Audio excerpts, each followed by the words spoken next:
আসসালামু আলাইকুম viewers, welcome back to my channel awesome maker 5 minute crafts. আশা করি সবাই ভালো আছেন। আলহামদুলিল্লাহ আমিও ভালো আছি। আমার আজকের ভিডিও যাদের চুলে সমস্যা, চুল পড়ে এবং খুশকির সমস্যা, উকুনের সমস্যা, রুক্ষ হয়ে যায় চুল এবং যাদের চুল স্মুথ না, ঠিক তাদের জন্য আজকের এই ভিডিওটি। প্রথমে আমি একটি বাটি নিয়ে নিয়েছি এবং এখানে আমি অর্ধেক শসা দিব। চোতা সহ শসাটা দিব, সাথে অর্ধেক কলা দিব, এটাও আমি চোচা সহ দেব। সাথে আমি এখানে 2 চামচ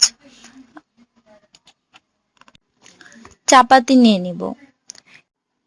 সাথে আমি 2টি অ্যালোভেরা নিয়ে নিব। অ্যালোভেরা বের করা খুব কষ্টকর।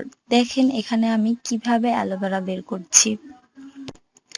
আমার কাছে ঠিক এভাবে অ্যালোভেরা বের করে নিয়ে ব্লেন্ড করাটা ঠিক সুবিধা মনে হয়। আমার অ্যালোভেরা বের করা হয়ে গেছে। এখানে আমি একটি ডিম ও লেবু নিয়ে নিব এবং সাথে 2টি পেঁয়াজ নিচ্ছি। এই 2টি পেঁয়াজও আমি ব্লেন্ড করে নেব। আর ডিম আর লেবুর বিষয়টা আমি পরে দেখাচ্ছি। সাথে এখানে আমি 2 চামচ টক দই নিয়ে নিব। 2 চামচ টক দই আমার ফ্রিজে রাখা ছিল, এজন্য এখানে এইরকম দেখাচ্ছে।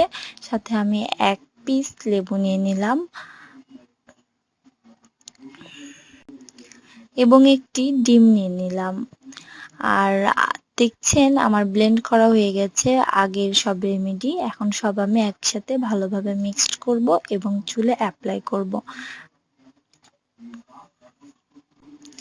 এবং এটি ভালোভাবে অ্যাপ্লাই চুলে করার পরে 3 ঘন্টা চুলে রাখবো। খুব সুন্দর করে চুলে অ্যাপ্লাই করবেন। চুলের গোড়া থেকে শুরু করে চুলের আগা পর্যন্ত খুব সুন্দরভাবে স্মুথভাবে অ্যাপ্লাই করবেন। আমার ভিডিওটি যদি আপনাদের ভালো লেগে থাকে তাহলে লাইক, কমেন্ট এবং শেয়ার করতে ভুলবেন না। আর এই ভিডিওটি খুব জরুরি আমাদের জন্য। ভালো থাকবেন সবাই। আল্লাহ হাফেজ।